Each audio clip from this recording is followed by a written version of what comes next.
And welcome back to Fordy's cricket commentary position for this, the third challenge in the Australian Leadership Series, and this time it's between the Liberal Party and Tony Abbott. The coin toss has already been done and it's everybody's win there. It's going to take place at 8 p.m. tonight. So we'll see what happens very, very shortly. And we'll have a quick look at the teams. We're looking at Malcolm Turnbull's team, Malcolm Turnbull himself. And he's going to be running for the Prime Ministership as soon as it gets decided at the end of tonight. And his vice-captain, Julie Scary Eyes Bishop, she's in good form at the moment. She's come through quite well for Turnbull himself, and she's jumped ship straight away. She's really only looking for the Deputy Prime Ministership herself. So that was a gunner in the end. And we'll have a look at the Abbott side now. Tony the Rabbit Abbott is captain over there, and his vice-captain, Joe, sucking on a cigar hockey.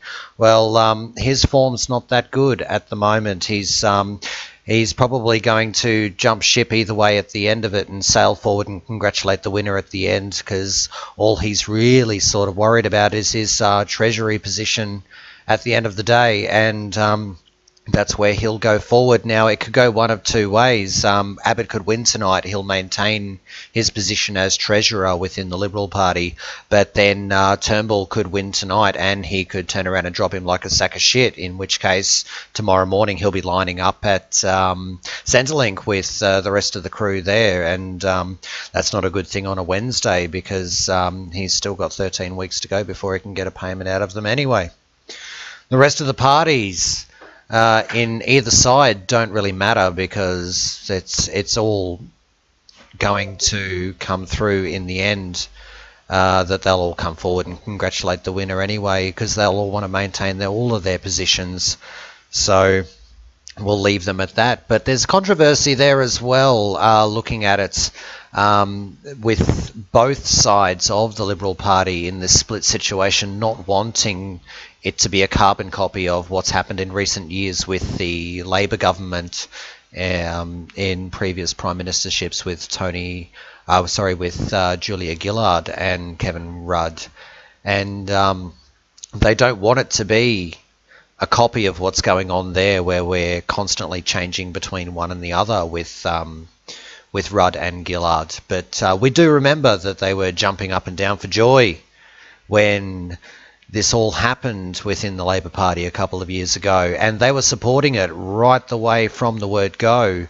So, a bit of a hypocritical situation happening there, and they're also jumping on the same ship as the Labor Party as well, with the respect of the people and the priority of the people being the main thing at hand, but still they're making the vote for us. So at the end of the day, it makes no difference either way.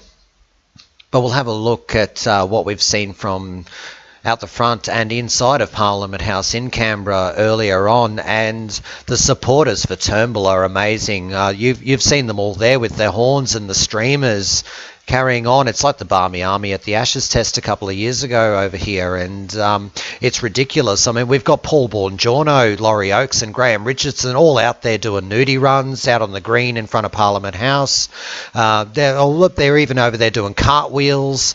Absolutely ridiculous. And even Clive Palmer, the buffoon that he is as well, he's out there, he's got his guts out and he's shaking them about, and he's singing goodbye songs of everything. So he's expecting it to go one way or the other. And even with the Lewis Duckworth system, like with tonight, we're looking at a possible win to Turnbull anyway, with like the vote chase running down to 51 votes to win for Malcolm Turnbull. And now that it could go either way through the votes tonight, but he's looking at 60 in hand at the moment. There's a good possibility he's going to come through. But the atrocious scenes here are just absolutely ridiculous, and it makes no difference either way at the end of it. But the tension, the drama, the polls, the party, the media, the action, everything's all happening here. And we'll see in a few hours with what we're going to see that's going to unfold tomorrow morning with a new Prime Minister or possibly the same one. But we're looking over in other news as well. There's more charges laid for Rolf Harris over the controversies that's happened with him over the years. But that sort of really doesn't matter in this whole situation. We're going to leave it there, and we'll come back to the commentary position in just a few moments.